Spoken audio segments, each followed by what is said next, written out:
एक बार की बात है, एक ब्राह्मण का पुत्र विद्या अध्ययन के लिए काशी गया। वहाँ उसने पूरे 12 वर्ष तक कठोर परिश्रम से वेद, पुराण और शास्त्रों का गहन अध्ययन किया। जब उसे लगा कि अब उसे सब कुछ आ गया है, तो वह बहुत गर्व से अपने घर लौट आया। घर पहुंचकर बोला, पिताजी, मैंने सब कुछ पढ़ लिया है। आप मुझसे जो चाहे पूछ लीजिए। पिता मुस्कुराए और बोले, ठीक है बेटा, जब तुम इतना सब कुछ पढ़कर आए हो तो मेरे एक छोटे से प्रश्न का उत्तर दो। बताओ, पाप के बाप का नाम क्या है? पंडित पुत्र चौंक गया। यह तो मैंने कभी नहीं पढ़ा। किसी भी ग्रंथ या शास्त्र में इसका उल्लेख नहीं था। पूरी रात उसने शास्त्रों के पन्ने पलटे, पर कुछ न मिला। सुबह पिता ने फिर पूछा, क्या मिला तुम्हें उत्तर? पुत्र ने सिर झुका लिया।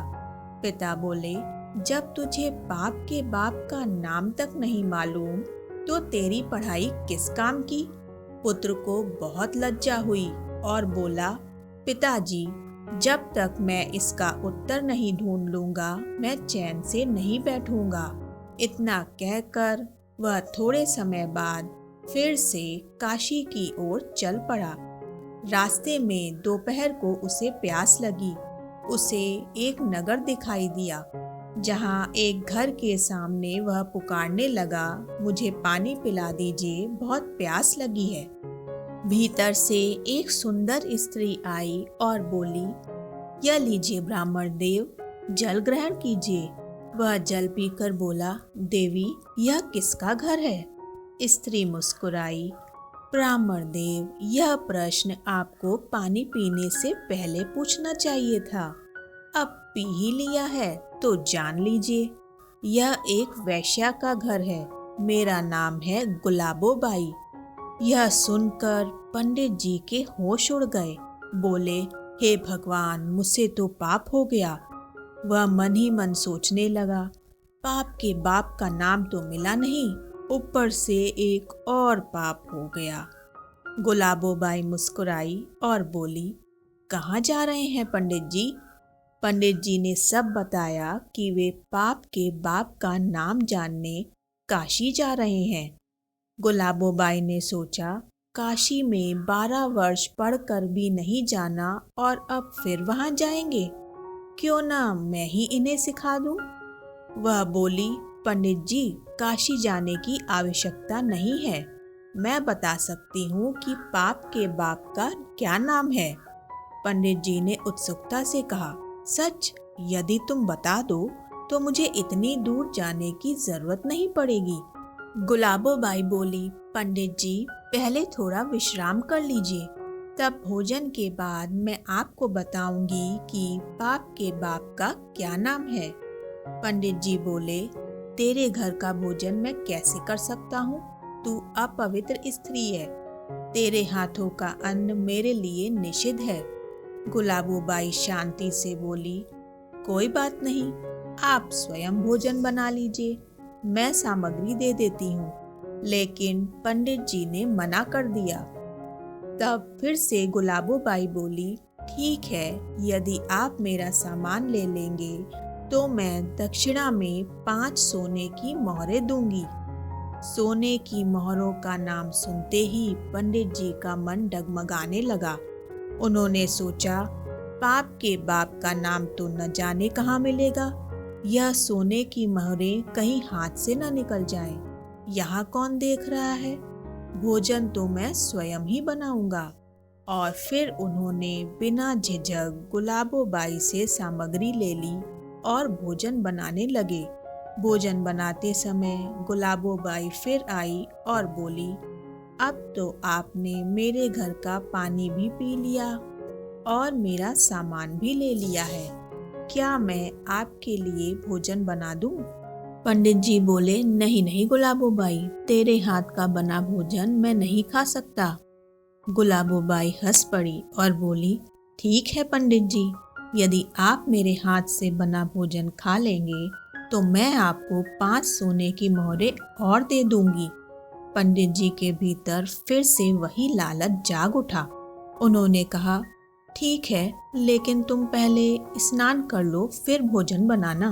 गुलाबोबाई बोली, जैसी आपकी आज्ञा पंडित जी। गुलाबोबाई ने स्नान किया, सुंदर वस्त्र धारण किए और भोजन तैयार किया। भोजन पंडित जी के सामने रखकर बोली, लीजिए पंडित जी, यह रहा आपका भोजन।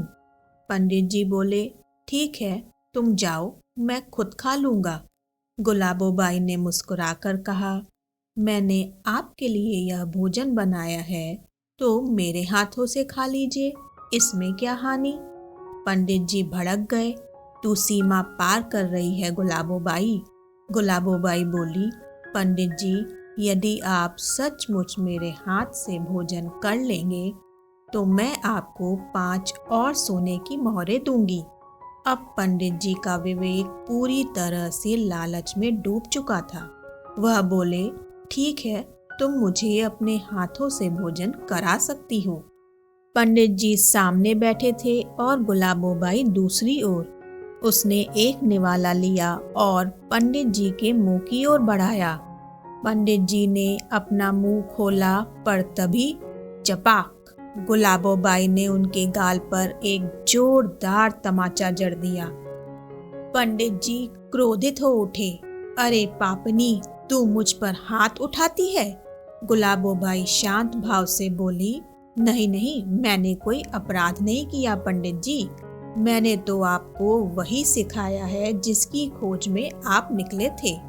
आप पाप के बाप का नाम जानने आए थे ना, तो सुनिए, लोभ ही पाप का बाप है। पंडित जी स्तब्ध रह गए। गुलाबोबाई ने आगे कहा, आपने मेरे घर का पानी पिया, मेरा सामान लिया, मेरे हाथों का भोजन खाया। यह सब लोभ के कारण, भक्ति या प्रेम से नहीं। पंडित जी के हृदय पर जैसे बिजली गिर गई। वे भाव विभोर होकर गुलाबोबाई के चरणों में गिर पड़े और बोले, गुलाबोबाई, तुम कोई वेश्या नहीं, तुम तो मेरी गुरु हो।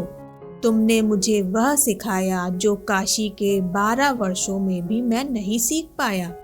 गुलाबोबाई मुस्कुराई, ज्ञान हमेशा पुस्तकों में नहीं मिलता पंडित जी, कभी कभी वह एक अनुभव से भी मिल जाता है।